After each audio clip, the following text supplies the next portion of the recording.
¿Cómo están todos? Muy buenos días. Mi nombre es Paulina Prieto, yo soy representante del Comité Hipotecario de la Asociación de Bancos de México y el tema que vamos a platicar el día de hoy es si es un buen momento para adquirir una vivienda, que es una pregunta que me han hecho últimamente muy frecuentemente. Entonces, ahorita responderemos pues muchas de las preguntas que ustedes tengan.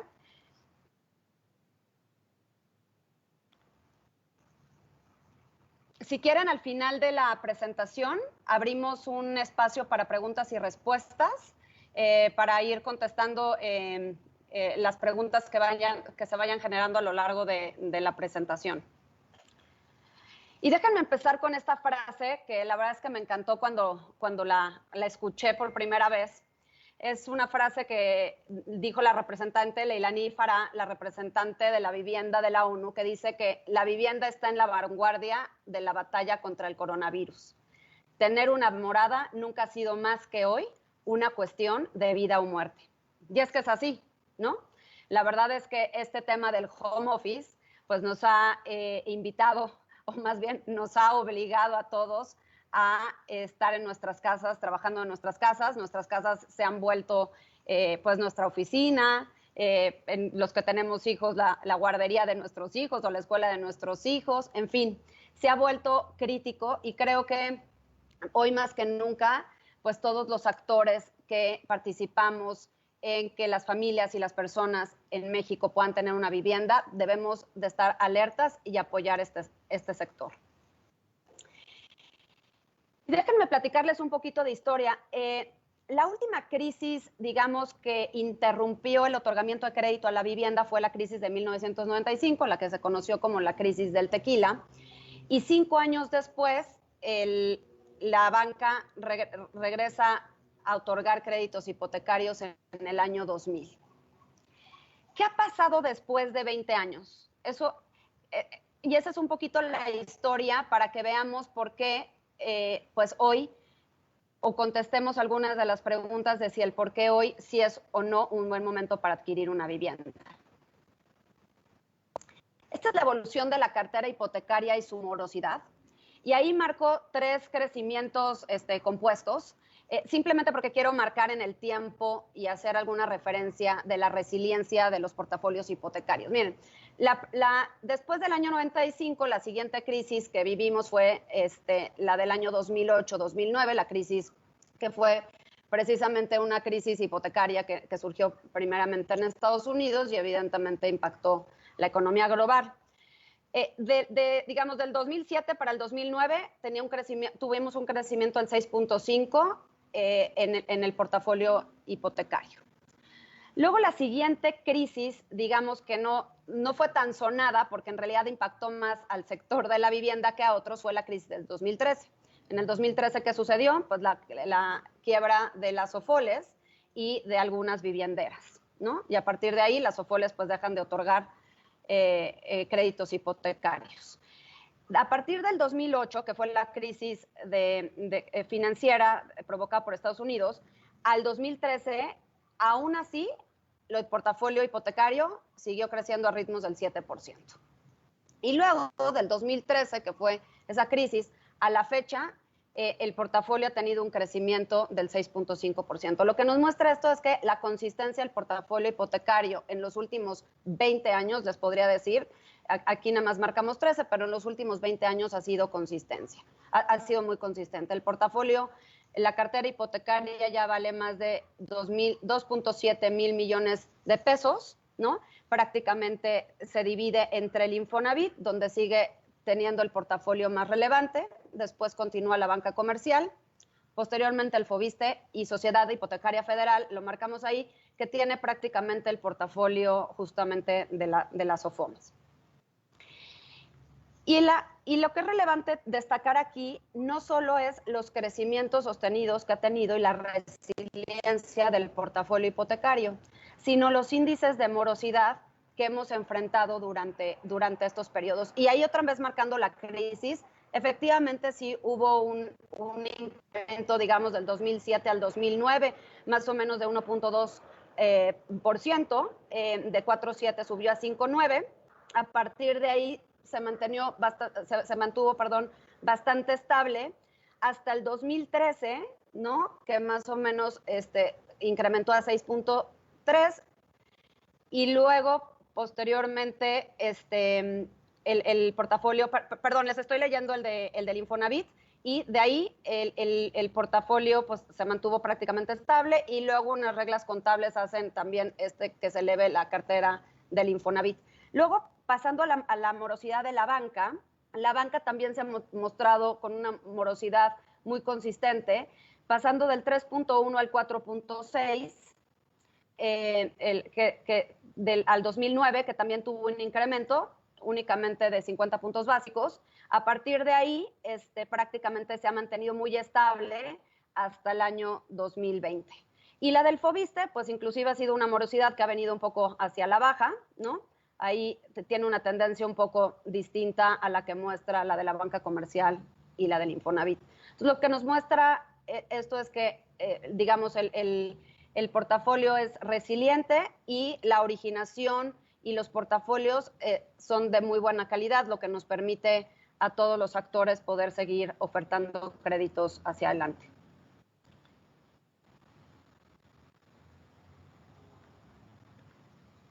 En la siguiente lámina vemos cómo se distribuye precisamente este portafolio de 2.7 mil millones de pesos y prácticamente el 54% lo tiene el Infonavit, como les mencionaba, es el portafolio más relevante, el 9% el Fobiste, y ya los bancos representamos el 35%, con casi pues ya un billón o 1.000 de millones de pesos, 940 mil millones de pesos es lo que pesa hoy o lo que vale hoy la cartera hipotecaria bancaria, y se distribuye de la siguiente manera, donde el jugador más relevante es BBVA, luego Banorte, Santander, Scotiabank, HSBC, Banamex y otros. Y en este periodo de 20 años, ya casi 7 millones de familias han adquirido una casa con un crédito hipotecario a través, insisto, de los diferentes jugadores, ya sea la banca, el Infonavit o el Fobiste.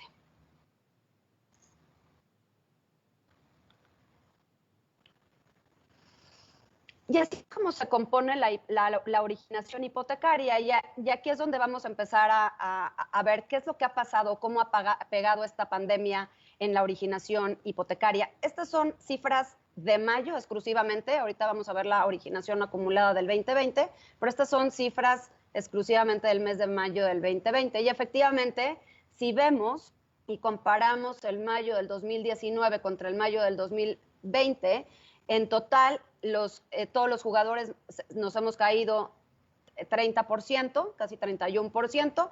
Los bancos hemos tenido una caída importante, casi del 41%. Y en monto financiado es un poquito menor, nos hemos caído 29.7% y los bancos nos hemos caído casi 33%. El crédito de promedio sigue creciendo, más o menos a los mismos ritmos. Creció de mayo del 2019 a mayo del 2020, 13.5%. Entonces, en realidad, sí vimos un impacto, digamos, en la originación de mayo, como también se observó en abril. En abril fue un poco menor, apenas empezaba la pandemia. Y se debe a varias cosas. En nuestro caso, lo que hicimos fue prácticamente irnos muy hacia la fuente, es decir, hacia el cliente, y un poquito para evaluar qué era lo que estaba viendo. Y efectivamente lo que encontramos es que había clientes que no se estaban decidiendo a tomar tomar el crédito hipotecario justamente por la incertidumbre de lo que pudiese pasar en los siguientes meses. Más allá de la propia demanda, y lo digo así porque prácticamente pues lo que los bancos originamos en los meses de abril y mayo, pues normalmente no son clientes que llegan en abril o en mayo, sino son clientes que nos llegan a los bancos en diciembre, enero, que pues prácticamente es previo a la pandemia. Entonces, ¿qué fue prácticamente lo que impactó? Pues sí, evidentemente la incertidumbre de lo que pudiese pasar hacia adelante. Esto es lo que ha pasado si ya hablamos de toda la originación acumulada enero-mayo de 2020 comparado el mismo periodo contra el 2019 y efectivamente vemos una caída del 11.8%. El único que crece en número de créditos es el FOBISTE versus el año pasado. Los bancos nos caemos 18.5% y en monto financiado nos caemos en total todo el sistema 7.7% y los bancos en particular nos caemos casi 11%. Igual, el crédito promedio ha tenido un crecimiento en este mismo periodo. Entonces, prácticamente yo les diría hacia adelante ya se ve, digamos, una originación más consistente, ¿no? Veremos qué pasa con las cifras de junio. Y es que no es menor, ¿no?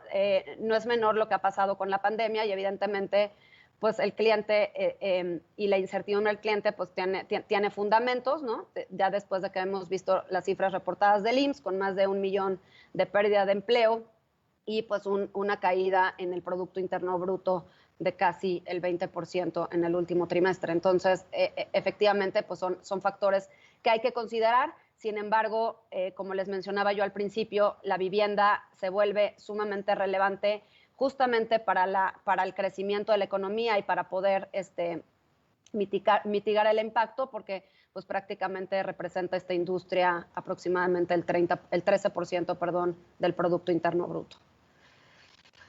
Y esta es la evolución de las tasas de la banca. Y aquí estamos comparando las tasas de la banca contra el bono de 10 años prácticamente y el margen de referencia que existen entre estos dos factores. Aquí lo que observamos es que si se fijan, aquí estamos marcando desde el 2012 hasta el 2020 y prácticamente en el 2014, ¿no? 2015 alcanzó el sistema pues prácticamente sus mínimos históricos, ¿no? que estamos más o menos por aquí. En ese momento hubieron bancos que lanzaron ofertas de 7% y prácticamente pues se recompuso muy por debajo de cómo se fue incrementando el bono de 10 años y se mantuvo muy estable, inclusive con los crecimientos del bono de 10 años, y ahora, ante la bajada de las tasas, pues evidentemente todos los jugadores del sistema pues nos hemos bajado la tasa de originación, ¿no? Lo cual muestra que efectivamente pues todo el sistema estamos justamente atentos de este mercado y evidentemente queremos seguir trasladando los beneficios a todos los clientes para que puedan seguir contratando créditos hipotecarios. Este es un buen dato porque al final del día, y ahorita vamos a ver, ver un ejercicio muy práctico, ¿no? De cómo una familia, ¿no? O lo que necesita una familia para poder adquirir un crédito hipotecario, ¿no? Y cuáles son los atributos en que la persona o la familia se debe de fijar.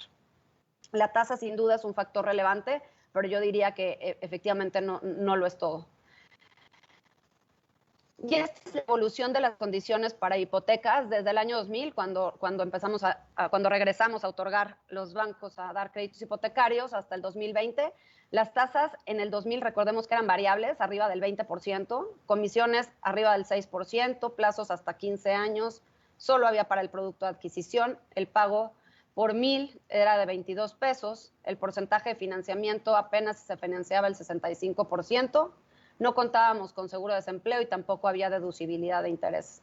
¿Qué ha sucedido en los 20 años? Pues prácticamente ya estamos en niveles de tasas de abajo del 8%, tasas fijas, pagos conocidos por toda la vida del crédito, comisiones entre 0 y el 1.5%, plazos hasta 20 años, usos múltiples, ya no solo para adquisición, hay productos de construcción, preventa, remodelación, pago de pasivos, liquidez, pagos por 1,000 de 7 pesos a 10 pesos, financiamos hasta el 95%, se cuenta con seguro de desempleo y hay deducibilidad de interés, lo cual es un impacto directo a la tasa efectiva que el cliente paga por el crédito hipotecario. Y déjenme hablarles un poquito del factor del pago por 1,000. prácticamente 22 pesos por cada 1,000 significa que por 1,000,000 de pesos el cliente tendría que pagar 22,000 pesos, lo cual con la regla de la relación pago-ingreso, que más o menos está en 30%, para hacerme la matemática más fácil, eso implicaría que un cliente, para que obtuviera en el año 2000 un crédito de 1,000,000 de pesos, necesitaba ganar alrededor de 66,000 pesos. Con 66,000 pesos, hoy un cliente con un pago por 1,000 de 10 pesos, suponiendo el ejercicio de 10, de 10 pesos por cada 1,000, pues prácticamente podría acceder a un crédito casi de 3 millones de pesos, ¿no? Ese es un poquito menos de 3 millones de pesos, pero esa es la diferencia de la evolución que ha tenido las condiciones de las hipotecas, que nos ha puesto a mucho más jugadores a competir, ¿no? Y todo, pues evidentemente, en beneficio de las familias mexicanas. Y esta es la transición de la oferta de productos que efectivamente, como les comentaba, se traduce en mejores condiciones. Y es que hoy hay una oferta multidimensional, es decir, ya no únicamente es a todo el cliente se le otorga exactamente el mismo producto, sino ya nos fijamos mucho más en la relación que tiene el cliente con el banco, en el nivel de endeudamiento, en el historial crediticio, en el porcentaje de enganche, y a partir de ahí otorgamos diferentes ofertas o diferentes esquemas a nuestros diferentes clientes. Las tasas son fijas y los pagos conocidos, como les decía, hay plazos desde 5 hasta 20 años. Hoy nuestros créditos cuentan con seguros de vida, seguro de daño, seguro de desempleo, lo cual se vuelve sumamente relevante, ¿no? Y sobre todo ahora el seguro de desempleo, lo cual creo que quita un poco esa incertidumbre del cliente a tomar la decisión, es decir, sobre todo ahora el seguro de desempleo, pero recordemos que el seguro de daños se volvió un factor fundamental, ¿no? En el sismo del 2017 y el seguro de vida. Y es por esto que les digo que no necesariamente la tasa es todo lo que el cliente se tiene que fijar, sino hay muchos de los atributos de los créditos en los cuales el cliente se tiene que fijar. Y uno de ellos, desde mi perspectiva, y es parte de lo que en la Asociación de Bancos de México tratamos de hacer a partir de la educación financiera, es justamente pues promover, ¿no? Que el cliente conozca justamente la oferta, ¿no? O sea, una oferta transparente, y que el cliente realmente se fije en todos los atributos de las ofertas. Es importantísimo que el cliente, y lo digo de verdad en serio, se fije en las coberturas de los seguros, que es algo que no necesariamente el cliente cuando contrata una hipoteca se fija, pero hoy se vuelve sumamente relevante. Y por último, como les comentaba en la lámina anterior, la deducibilidad de intereses, que no es otra cosa, pues prácticamente que a la hora que tú le restas la deducibilidad de intereses a la tasa real, es decir, al flujo que realmente el cliente pagó por la hipoteca, pues realmente la tasa, ¿no? O el CAT, o el costo anual total, que es lo que el cliente termina pagando anualmente por el crédito hipotecario, pues se vuelve mucho más bajo. Adicional a todo lo que les acabo de comentar, creo que una de las cosas más relevantes es que ya no existe solamente, como comentábamos, el producto de adquisición, sino existe una amplia gama de productos hipotecarios que permiten acompañar al cliente en distintas etapas de diversas necesidades. Y es que hoy tenemos productos para la adquisición, tenemos el tradicional, como lo que comento aquí, o tenemos productos cofinanciados. Los productos cofinanciados son los productos que otorgamos junto con los organismos de vivienda, el Infonavit o el Foviste, ¿no? Lo cual se vuelve sumamente relevante para quien realmente cuente con esa, digamos, con el saldo de la vivienda, porque tienes 3 fuentes de ingresos, ¿no? Es el crédito del organismo de vivienda, el saldo de la subcuenta de vivienda, más el crédito bancario, lo cual pues le permite a las familias y a las personas poder tener acceso a una mejor vivienda. Tenemos productos de construcción pura, es decir, cuando ya el cliente tiene algún terreno, o inclusive productos para comprar el terreno y construir. Hay productos para comprar y al mismo tiempo remodelar. Este se ha vuelto sumamente relevante en los últimos años, porque recordemos que el parque habitacional tiene ya más de 30 años y digamos ahora la mancha urbana pues que se expandió, pues ahora la tendencia es que se regrese a los centros de las ciudades otra vez, y pues obviamente pues eso implica comprar una vivienda usada. La vivienda usada se ha vuelto más relevante en la originación bancaria en los últimos años, ha tomado mayor relevancia, y este producto pues te permite comprar, pero además remodelar, si es que quisieras hacerle algún arreglo a la casa que estás comprando.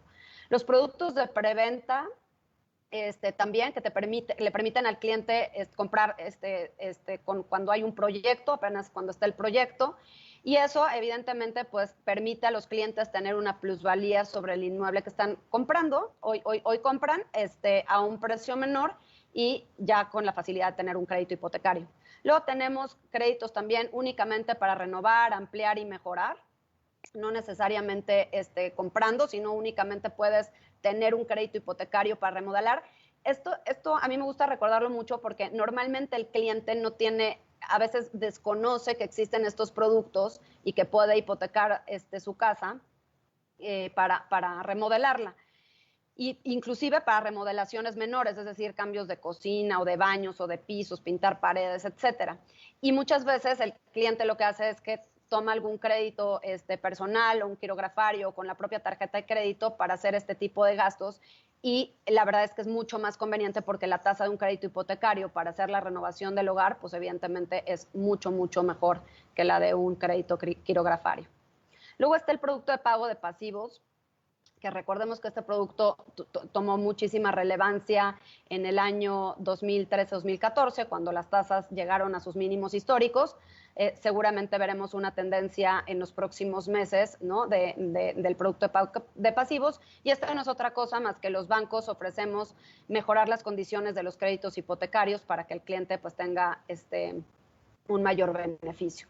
Luego también financiamos terrenos y por último el producto de liquidez. Hoy la liquidez es, digamos, clave en estos momentos. Hoy lo que los clientes, las empresas, las familias más debemos de cuidar es justamente la liquidez, y hoy los bancos, si el cliente tiene un inmueble, pueden hipotecarlo para obtener esa liquidez a una tasa mucho más atractiva que evidentemente endeudarte con otro tipo de instrumentos.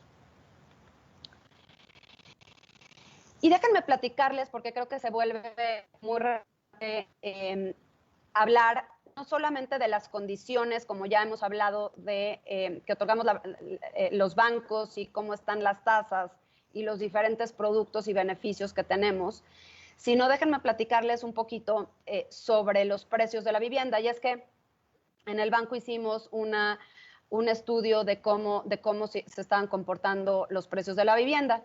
Y si vemos aquí, prácticamente se han comportado muy estables los precios de la vivienda. Efectivamente, llevábamos muchos años, o llevábamos prácticamente unos 7 años, donde los precios de la vivienda venían creciendo a doble dígito.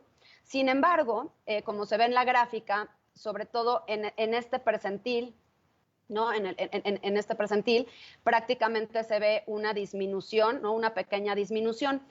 ¿Y por qué hago referencia a esto? Porque creo que también los precios de los inmuebles hoy se han mantenido estables, lo cual el cliente puede capitalizar hoy que los precios no siguen subiendo o no siguen subiendo al mismo ritmo, ¿no? Puede capitalizar el beneficio de comprar inclusive hoy una vivienda terminada para poder ganar esa plusvalía en los próximos años.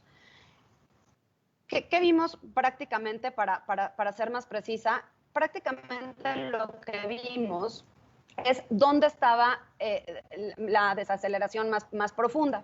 Prácticamente en viviendas o en el segmento que conocemos como el segmento bajo, que son viviendas de 800,000 pesos, prácticamente ahí se ha mantenido muy estable el crecimiento. Ahí vemos que ahí prácticamente no hay un cambio. Luego en la vivienda, digamos, media, lo que conocemos media, que va en un rango de entre 800,000 y 2.5 millones de pesos, prácticamente también se ha mantenido bastante estable. Y ahí donde vemos oportunidades es en el segmento entre 2.5 millones y más de 5 millones, que son las dos gráficas que se encuentran en la parte inferior, porque prácticamente ahí sí vemos una desaceleración, más o menos una minusvalía que va en lo que va del año del menos 6%. Ahora, lo que es importante destacar es que esta minusvalía no necesariamente viene provocada por la pandemia. En realidad ya se observaba, y lo muestra en las mismas gráficas, ya se observaba pues inclusive desde diciembre del 2019, ¿no? Cómo venía un poco la tendencia de los precios de la vivienda hacia la baja en esos segmentos, en el segmento residencial y residencial plus. Y un poquito también hicimos el estudio un poco para darnos cuenta por ciudad lo que sucedía. Prácticamente donde vemos que hay una mayor oportunidad, pues es en la Ciudad de México y en el Estado de México, como lo muestran las gráficas hasta de arriba. Y igual en los mismos segmentos, de vivienda, media, residencial y residencial plus, aquí inclusive también desde la media, en la Ciudad de México. En ciudades como Nuevo León, pues prácticamente es muy estable. Jalisco, inclusive, sí sigue el repunte de los precios de la vivienda. Entonces, en realidad, insisto, están los componentes puestos para que hoy los clientes, no solo está traducido en las condiciones financieras que damos todos los jugadores que otorgamos créditos, sino sí, también en la propia oferta de vivienda, donde pues vemos que los precios se han mantenido estables y consideramos que es un buen momento para adquirir una vivienda y ganar plusvalía en los siguientes años. A manera de conclusión, lo que hemos visto es que en los últimos 20 años el portafolio hipotecario ha demostrado resiliencia ante diversas crisis. Actualmente existen condiciones favorables. Las tasas de interés de los créditos hipotecarios son de las más bajas de la historia, ¿no? Si contamos y el periodo del 2014. Actualmente los créditos hipotecarios cuentan con diversos atributos para proteger al acreditado en cualquier imprevisto. Seguro de vida, seguro de daños y seguro de desempleo, como les mencionaba. Existe una amplia gama de productos que permiten satisfacer las necesidades de los clientes. Y, como mencionaba por último, los precios de las viviendas se han mantenido estables en los últimos meses. Inclusive, en algunos segmentos y zonas presentan signos de desaceleración, lo cual, insisto, creo que pone todos los componentes para que las familias y las personas puedan contratar o adquirir una vivienda a través de un crédito hipotecario, ¿no? Con esto concluyo la presentación y si quieren podemos abrir el espacio a preguntas y respuestas.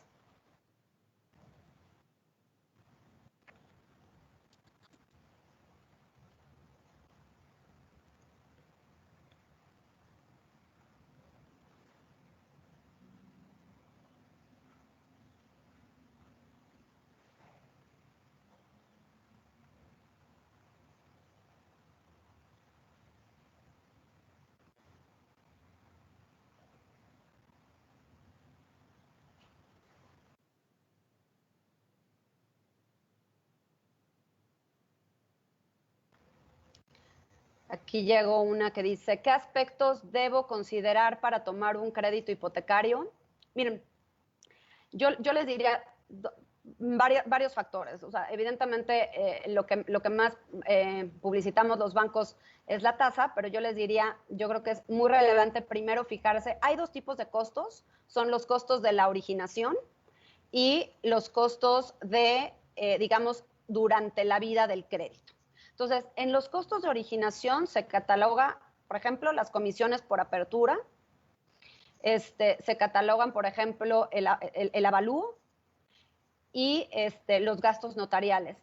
El último que menciono, los gastos notariales, es sumamente relevante porque prácticamente en algunos estados llega a representar hasta el 8% del valor del inmueble. Entonces, es muy relevante que el cliente, ¿no?, evidentemente, sepa más o menos lo que va a tener que pagar para poder adquirir una vivienda. Esto, evidentemente, el 8% sucede en los créditos de adquisición, es decir, cuando el cliente compra una vivienda, porque evidentemente se paga el impuesto de traslado de dominio, ¿no? Y luego existen los costos que vas a pagar durante la vida del crédito, que evidentemente, pues el principal es la tasa, ¿no?, que compone el costo anual total. Los segundos son los seguros, porque los seguros también forman parte del costo anual total, ¿no? E insisto, yo la verdad soy de la idea de que aunque a veces vale la pena pagar un poquito más, pero los seguros se vuelven sumamente relevantes. Insisto, ya tuvimos un evento del sismo del 2017 que lo demostró, y pues ahora el seguro de desempleo se vuelve relevante en estos momentos. Y luego hay comisiones también por administración, comisiones mensuales que algunos bancos cobran, ¿no? Que eso también pues forma parte del costo anual total. Entonces, poniendo todo esto, digamos, todos estos factores en consideración, yo creo que el cliente puede tomar la mejor decisión. Los clientes que tengan, digamos, la facilidad de ser empleado privado y de tener el ahorro de la vivienda a través del Infonavit, pues evidentemente un producto confinanciado es un producto que potencia, ¿no? Evidentemente el monto de crédito, y puede hacer que la familia y la persona se haga una mejor vivienda, y o a través del Fobiste, ¿no? Que también son créditos que evidentemente tienen muy buenas condiciones y que también se complementan con crédito de la banca. Otra de las preguntas es, ¿cuáles son los principales requisitos para tramitar un crédito hipotecario? La verdad es que es bien sencillo, y yo les diría que los bancos nos estamos reinventando en esta época de pandemia. Prácticamente en el banco que yo represento, la solicitud inicial puede ser meramente digital. Lo único que necesitamos es la solicitud debidamente llenada y requisitada, es decir, con todas las firmas, una copia de identificación oficial, los 3 últimos comprobantes de ingresos, si eres empleado, si eres independiente, pedimos hasta 6, algunos bancos, y un comprobante de domicilio actualizado. Con esos simples documentos, básicamente todos los bancos podemos darte una primera autorización, y después corre, evidentemente, pues todo el proceso de formalización, donde pediremos documentos adicionales ya propiamente de la vivienda. ¿Qué opinas de los remates bancarios? Si es una opción para comprar. Los remates bancarios, lo que sí me gustaría decir es, dependiendo del proceso en el que se encuentre el remate, los bancos no financiamos o no otorgamos créditos hipotecarios, y los organismos de vivienda tampoco, sobre remates bancarios. Simplemente, pero evidentemente pues es una buena opción para quien puede comprar de contado. ¿Realmente ven que la gente pueda adquirir una casa con esta crisis? Como lo comentaba, sí. O sea, ¿en qué factores nos tenemos? A ver, sin duda, como lo mencionaba, no podemos cerrar los ojos y decir no está pasando nada. Evidentemente está pasando algo. Ya prácticamente estamos en una recesión. Ha habido como mencionaba, más de 1 millón de pérdida de empleo, una caída del PIB casi del 20%. Sin duda, evidentemente hay factores macroeconómicos que están sacudiendo la economía. Sin embargo, yo creo que también hay factores estructurales y de demanda y de oferta que evidentemente hacen que sí sea un buen momento para adquirir una vivienda. Y simplemente si el cliente hoy cuenta evidentemente con la fuente de ingresos, ¿no? Que pues ese es el principal atributo, más allá de decir.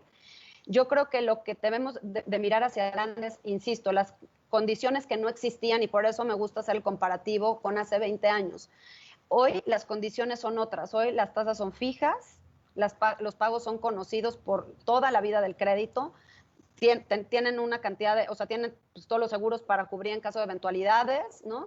Y hoy hay una fuerte competencia entre todos los jugadores del sector, lo cual nos obliga siempre a estarle dando o trasladando el mejor beneficio a la familia. Entonces, sin duda, sí creo que sea un excelente momento, e insisto, creo que todos los jugadores nos estamos poniendo alertas y debemos atender este mercado, porque evidentemente, pues como les mencionaba, pues es parte importante, o desde los desarrolladores, que es una fuente importante de generación de empleos, hasta pues evidentemente toda la industria que pues, representa, pues como les mencionaba, alrededor del 13% del PIB. ¿Se recomienda cambiar de banco cuando bajan tasas de interés? Esta es una pregunta. Miren, yo les diría, yo creo que sí, si el beneficio, ¿no? O sea, otra vez hay que fijarse en todo el beneficio que vas a tener, porque no necesariamente que te bajen 50 puntos básicos a la tasa o 100 puntos básicos a la tasa significa que vas a pagar menos intereses a lo largo de la vida del crédito. Yo la recomendación que hago es siempre mirar el comparativo de las tablas de amortización, es decir, el ejercicio que te haga el nuevo banco, ¿no? Hasta el final puedes hacer toda la suma de lo que vas a pagar al final de tu hipoteca y todo lo que te resta pagar en el banco que estás, más los gastos que te va a implicar, si existe, o sea, que existen, ¿no? Algunos bancos los exentan o los financian, pero que existen para trasladar tu hipoteca. Si los dos componentes al final la suma, hay un beneficio sustancial entre lo que vas a pagar en el nuevo banco y en el que, del que estás, sin duda, sin duda, evidentemente, para eso existe el producto, justamente para trasladar ese beneficio a las personas. Si tengo ya un crédito hipotecario desde el 2013, es buen momento de liquidarlo y comprar otro. A ver, sí. Desde el 2013, si tienen, evidentemente en el 2013 había muy buenas condiciones. Yo lo que les diría es, no necesariamente si el cliente tiene, digamos, flujo para conservar su crédito hipotecario. Miren, normalmente el periodo donde el cliente paga, termina de pagar los intereses de un crédito hipotecario es al cuarto año, entre el cuarto y el quinto año. Entonces, si el cliente en realidad ya puede seguir pagando el crédito hipotecario y adquirir otro, yo les diría no necesariamente la recomendación sería pagar, y es que eso depende mucho de la persona o de la familia.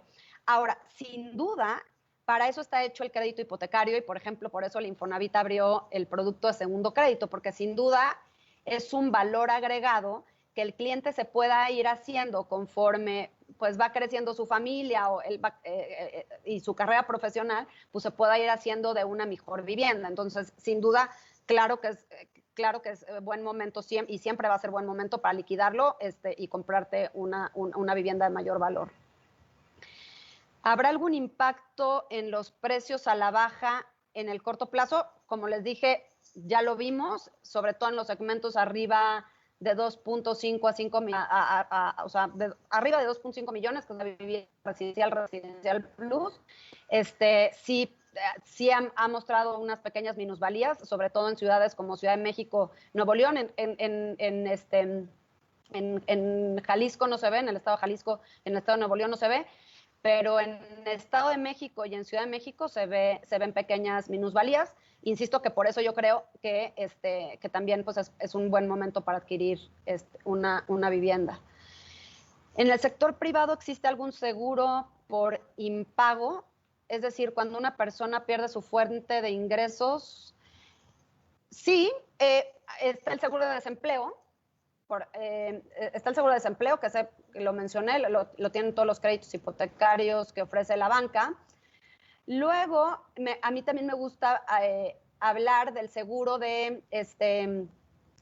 bueno, no es el seguro, pero los productos, los clientes que adquirieron el producto de apoyo Infonavit, que es el producto que las aportaciones patronales, digamos, preparan el crédito bancario. Ahí entra el seguro de desempleo del banco y el seguro de desempleo del saldo de la subcuenta de vivienda. Es decir, el saldo de la subcuenta de vivienda también puede hacer frente al pago de la hipoteca del banco cuando el acreditado o el derechohabiente pierde su empleo. Y por último, que ese no es un seguro que propiamente lo pague el cliente. En algunos bancos existe el seguro de crédito a la vivienda, que es un seguro que lo puede pagar el cliente o lo puede pagar la propia institución financiera, que cuando el cliente deja de pagar, pues evidentemente protege esa pérdida, pero es más para el banco que para el cliente final. ¿En qué ciudades del país ves mejores perspectivas de tener más plusvalía? Ciudad de México, sin duda, es una muy buena ciudad para comprar. México, los estados que mostré, Estado de México, Ciudad de México, Nuevo León y Jalisco. Mérida es una ciudad que viene creciendo bastante fuerte. Yo les diría que Mérida es un muy buen lugar también para adquirir un inmueble. Puebla, de las que no mencioné también. algunas ciudades del Bajío, aunque ya se han estabilizado bastante también los precios en el Bajío, pero principalmente las que les menciono. ¿Para crédito hipotecario se requiere la escritura o se puede presentar únicamente el contrato de compraventa? No, sí, se requiere la escritura del inmueble. Inclusive se piden las boletas de predial y de agua, justamente en este proceso donde les comentaba que ya analizamos propiamente el inmueble, se pide la escritura. ¿Por qué? Porque se tiene que pedir al registro público de la propiedad el certificado de libertad de gravamen, es decir, los bancos nos tenemos que cerciorar que el inmueble no cuente con un gravamen anterior. Entonces, sí, no, el contrato de compraventa inclusive pues forma parte de la nueva escritura que el cliente va a tener con el crédito hipotecario, pero no es un documento que se pida, digamos, en el proceso per se. ¿Se puede juntar un crédito Infonavit con uno bancario? Sí, y por supuesto es el Cofinavit, el que se llama Cofinavit, que es el producto, ese producto ya tiene varios años funcionando en la banca y es sumamente relevante para la originación bancaria, más o menos representa el 30% de lo que originamos los bancos, el producto del Cofinavit. Y como les mencionaba, pues tienes 3 fuentes de ingresos en el producto de Cofinavit. Tienes el producto, el crédito bancario, tienes el crédito del instituto y además el saldo de la subcuenta de vivienda, ¿no? Que entonces, evidentemente, pues tienes mayor fuente de recursos para poderte comprar una mejor vivienda. ¿Cuáles son los gastos iniciales con los que debo contar para un crédito hipotecario? Como les mencionaba, avalúo, la comisión por apertura y el que es más relevante de inicio es los gastos de escrituración, ¿no? O sea, los gastos notariales que inclusive, digamos, llegan a representar hasta el 8% del valor del inmueble. ¿Se puede adquirir crédito de construcción para terminar una construcción ya iniciada? Sí.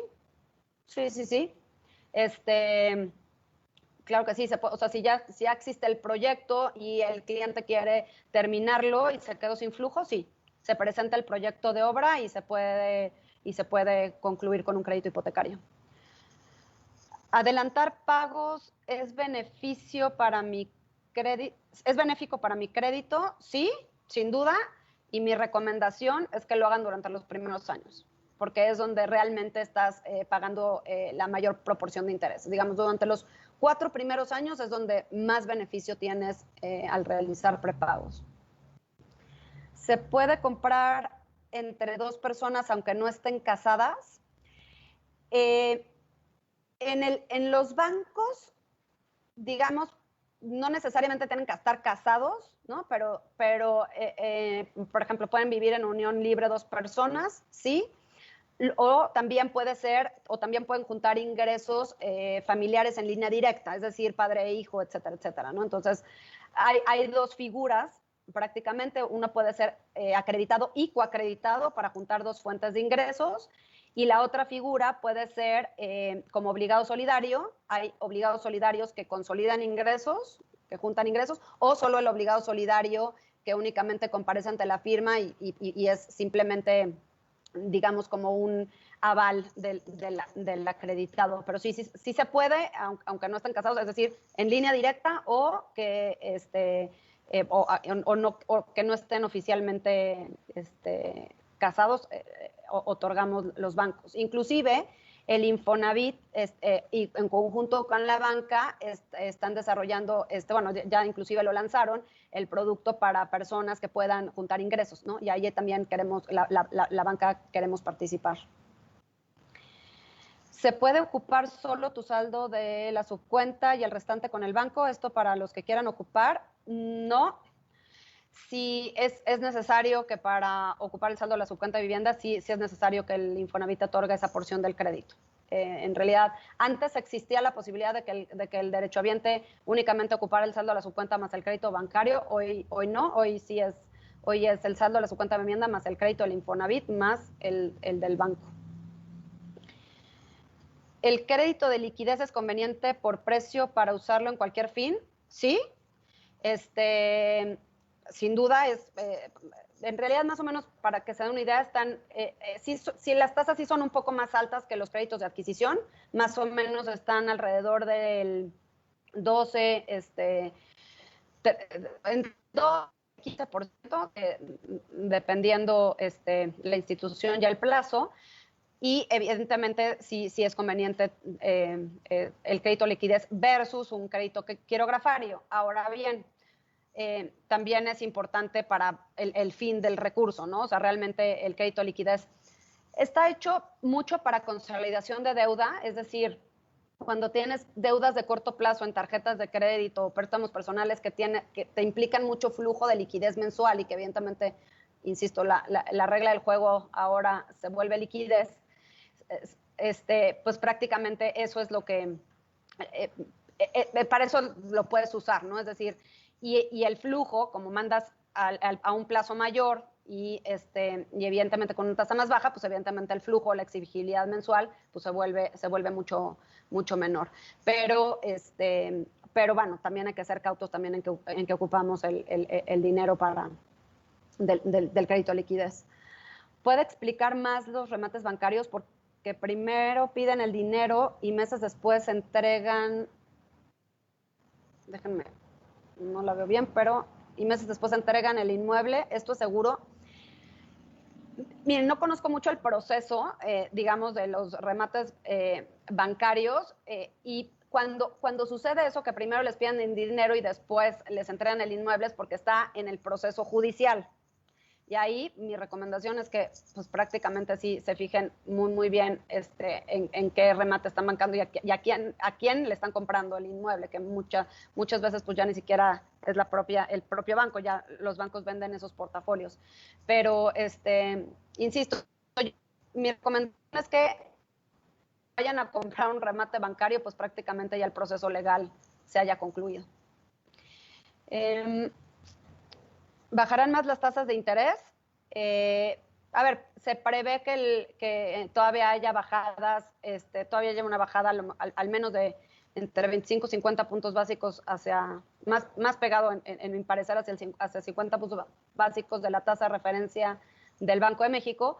Sin embargo, nada más lo que sí me gustaría puntualizar es que no necesariamente que baje la tasa de referencia significa que las tasas de largo plazo, como es el bono de 10 años que mostraba, necesariamente vayan a seguir la misma tendencia. Si esto fuese así, o sea, si la tasa de referencia baja y además lo acompañan las tasas de largo plazo y evidentemente hay el componente de liquidez, pues evidentemente los bancos estaremos trasladando esos beneficios como lo hemos hecho y hemos contenido también las subidas para poder trasladar los beneficios a las familias y a las personas. ¿Puedo cambiar mi crédito de una institución a otra que me ofrezca mejores beneficios? Sí, como lo mencionaba, sí. Nada más, mi única recomendación es que se fijen muy bien en lo que les resta de pagar en el banco en el que estén y lo que les estén ofreciendo en el siguiente banco, ¿no? O sea, al final del día yo compararía la tabla de amortización, el resto que tienen que pagar en el banco donde están y lo que les está ofreciendo el nuevo banco, ¿no? O sea, la suma de lo que van a pagar, porque muchas veces, otra vez insisto, la tasa no lo es todo y hay muchos componentes adentro de la tabla de amortización que luego muchas veces no tomamos en cuenta. Entonces, yo haría la suma al final. Si es benéfico, pues la respuesta es que sí. ¿Pueden listar por son los principales requisitos para tramitar un crédito hipotecario? Sí, con gusto los repito. Para iniciarlo es muy fácil, la solicitud, debidamente llenada y requisitada, es decir, con todas las firmas, una identificación oficial, comprobantes de ingresos que pueden ser los últimos tres estados de cuenta o recibos de nómina si eres empleado, y si eres independiente pedimos los últimos 6 estados de cuenta, prácticamente todos los bancos, y un comprobante de domicilio. Prácticamente con esos 4 documentos podemos dar una aprobación, cualquier banco, una aprobación inicial. Más allá de la tasa de interés, ¿en qué me voy a fijar para adquirir un crédito para una casa, para elegir mejor? Todos los costos de originación, los costos y los costos que vas a pagar, el costo anual total, lo que se conoce como el costo anual total, que normalmente no es un costo que se publicite, porque se publicita más la tasa, pero el costo anual total pues tiene ya el componente de los costos de los seguros, si existen comisiones mensuales, las comisiones mensuales, etcétera, y al final del día pues ese es el componente.